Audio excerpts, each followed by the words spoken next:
My name is Robert Glenn. I was interviewed in Raleigh, North Carolina. I was a slave before and during the Civil War. I am 87 years old. I was born September 16, 1850. I was born in Orange County, North Carolina, near Hillsborough. At that time, Durham was just a platform at the station, and no house there nowhere. The platform was lighted and a contraption shaped like a basket, and burning coal that gave off a blaze. There were holes in that metal basket for the cinders to fall through. I belonged to a man named Bob Hall. He was a widower. He had 3 sons, Thomas, Nelson, and Lambert. He died when I was 8 years old, and I was put on the block and sold in Nelson Hall's yard by his son Bob Hall. I saw my brother and sister sold on that same plantation. My mother belonged to the Halls, and father belonged to the Glenns. They sold me away from my father and mother, and I was carried away to the state of Kentucky. I was bought by a Negro speculator by the name of Henry Long, who lived not far from Hurdle's Mill in Person County. I was not allowed to tell my mother and father goodbye. I was bought and sold 3 times in one day. My father's time was hired out, and as he knew a trade, he had, by working overtime, saved up a considerable amount of money. After the speculator Henry Long bought me, Mother went to Father and pled with him to buy me from him, and let the white folks hire me out. No slave could own a slave. Father got the consent and help of his owners to buy me, and they asked Long to put me up on the block again. Long did so and named his price, but when he learned who had bid me off, he backed down. Later in the day, he put me on the block and named another price much higher than the price formerly set. He was asked by the white folks to name his price for his bargain, and he did so. I was again put on the auction block, and Father bought me in, putting up the cash. Long then flew into a rage and cursed my father, saying, "You damn black son of a bitch, you think you are white, do you? Now, just to show you are black, I will not let you have your son at any price." Father knew it was all over. Mother was frantic, but there was nothing they could do about it. They had to stand and see the speculator put me on his horse behind him and ride away without allowing either of them to say goodbye. I figure I was sold 3 times in one day, as the price asked was offered in each instance. Mother was told under threat of a whipping not to make any outcry when I was carried away. He took me to his home, but on the way he stopped for refreshments at a plantation, and while he was eating and drinking, he put me into a room where 2 white women were spinning flax.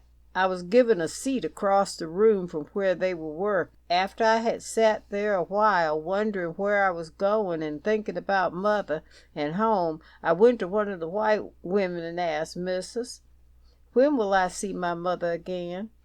She replied, "I don't know, child. Go and sit down." I went back to my seat, and as I did so, both the women stopped spinning for a moment, looked at each other, and one of them remarked, "Almighty God, this slavery business is a horrible thing. Chances are this boy will never see his mother again." This remark nearly killed me, as I began to fully realize my situation. Long, the Negro trader, soon came back, put me on his horse, and finished the trip to his home. He kept me at his home a while, and then traded me to a man named William Moore, who lived in Person County. Moore at this time was planning to move to Kentucky, which he did, taking me with him. My mother found out by the grapevine telegraph that I was going to be carried to Kentucky. She got permission to come and see me before they carried me off.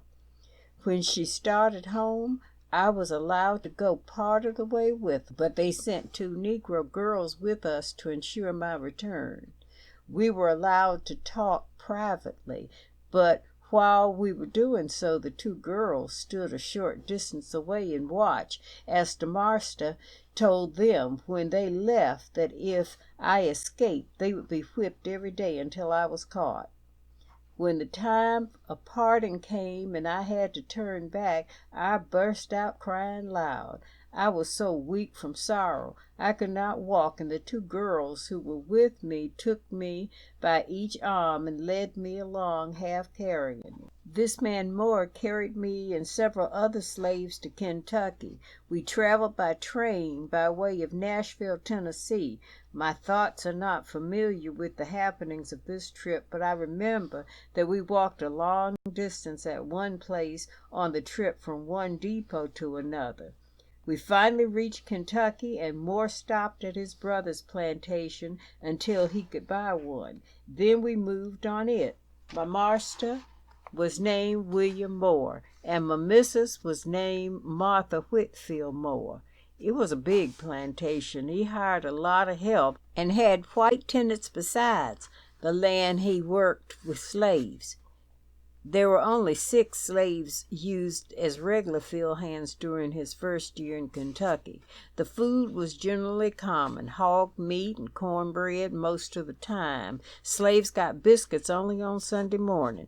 Our clothes were poor, and I worked barefooted most of the time, winter and summer. No books, papers, or anything concerning education was allowed the slaves by his rules and the customs of these times. Master Moore had 4 children, among whom was one boy about my age. The girls were named Antona, Beulah, and Minnie, and the boy was named Crosby. He was mighty brilliant. We played together. He was the only white boy there, and he took a great liking to me, and we loved each other devotedly. Once in an undertone he asked me how I would like to have an education. I was overjoyed at the suggestion, and he at once began to teach me secretly. I studied hard, and he soon had me so I could read and write well. I continued studying, and he continued learning me. He furnished me books and slipped all the papers he could get to me, and I was the best educated Negro in the community without anyone except the slaves knowing what was going on. All the slaves on Marster Plantation lived the first year we spent in Kentucky in a one-room house with one fireplace. There was a dozen or more who all lived in this one-room house. Marster built himself a large house, having 7 rooms. He worked his slaves himself and never had any overseers. We worked from sun to sun in the fields, and then worked at the house after getting in from the fields as long as we could see. I have never seen a patty roller, but when I left the plantation in slavery time, I got a pass. I have never seen a jail for slaves, but I have seen slaves whipped, and I was whipped myself. I was whipped particularly about a saddle I left in the night after using it during the day. My flesh was cut up so bad that the scars are on me to this day. We were never allowed to have prayer meetings, but we went to the white folks' church to services sometimes. There were no looms, mills, or shops on the plantation at Marster Moore's. I kept the name of Glenn through all the years, as Marster Moore did not change his slaves' names to his family name.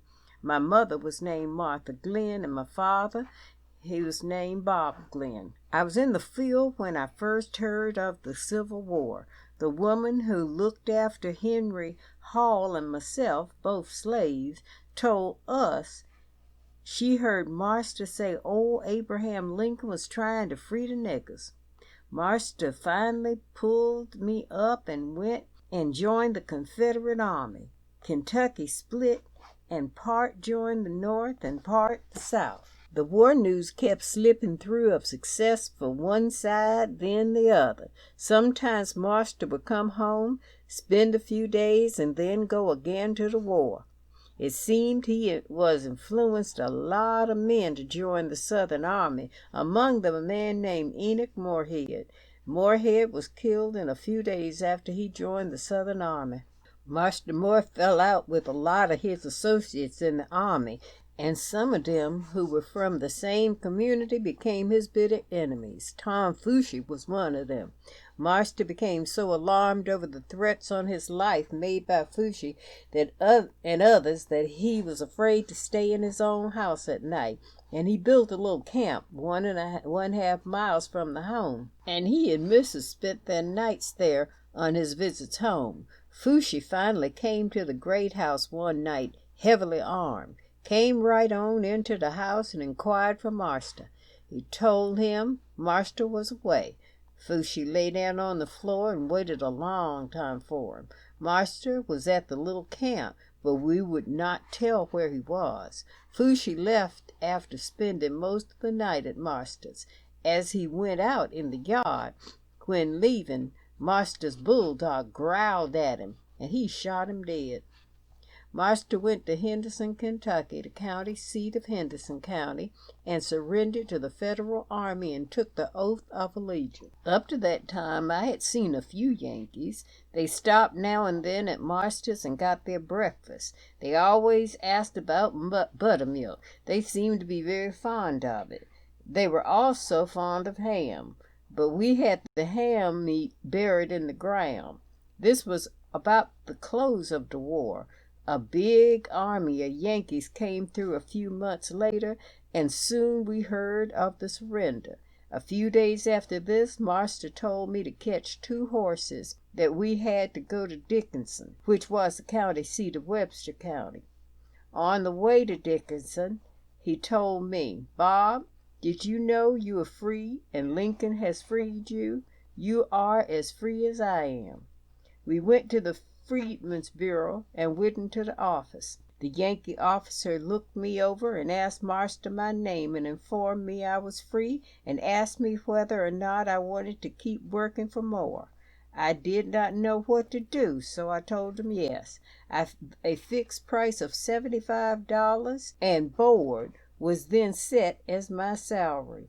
I should receive per year for my work. The Yankee told me to let him know if I was not paid as agreed. I went back home and stayed a year. During the year, I hunted a lot at night and thoroughly enjoyed being free. I took my freedom by degrees and remained obedient and respectful, but still wondering and thinking of what the future held for me. After I retired at night, I made plan after plan and built air castles as to what I would do. At this time, I formed a great attachment for the white man, Mr. Atlas Chandler, with whom I hunted. He bought my part of the game we caught and favored me in other ways. Mr. Chandler had a friend, Mr. DeWitt Yarborough, who was an adventurer and trader, and half-brother to my ex-master, Mr. Moore, with whom I was then staying. He is responsible for me taking myself into my own hands and getting out of feeling I was still under obligations to ask my master and missus when I desired to leave the premises. Mr. Yarborough's son was off at school at a place called Keno, Kentucky, and he wanted to carry a horse to him and also take along some other animals for trading purposes. He offered me a new pair of pants to make the trip for him, and I accepted the job. I delivered the horse to his son and started for home. On the way back, I ran into Uncle Squire Yarborough, who once belonged to DeWitt Yarborough. He persuaded me to go with him to a wedding in Union County, Kentucky. The wedding was 20 miles away, and we walked the entire distance. It was a double wedding. 2 couples were married. Georgiana Hawkins was married to George Ross, and Steve Carter married a woman whose name I do not remember. This was in the winter during the Christmas holidays, and I stayed in the community until about the 1st of January. Then I went back home. I had been thinking for several days before I went back home as to just what I must tell Mr. Moore and as to how he felt about the matter and what I would get when I got home. In my dilemma, I almost forgot I was free. I got home that night and my mind and heart was full, but I was surprised at the way he treated me. He acted kind and asked me if I was going to stay with him next year. I was pleased. I told him, yes, sir. And then I lay down and went to sleep. He had a boss man on his plantation then, and next morning he called me, but I just couldn't wait. I seemed to be in a trance or something. I had recently lost so much sleep. He called me the second time, and still I did not get up. Then he came in and spanked my head. I jumped up and went to work, feeding the stock and splitting wood for the day's cooking and fires. I then went in and ate my breakfast. Mr. Moore told me to hitch a team of horses to a wagon and go to a neighbor's 5 miles away for a load of hogs. I refused to do so. They called me into the house and asked me what I was doing about it. I said I don't know. As I said that, I stepped out of the door and left.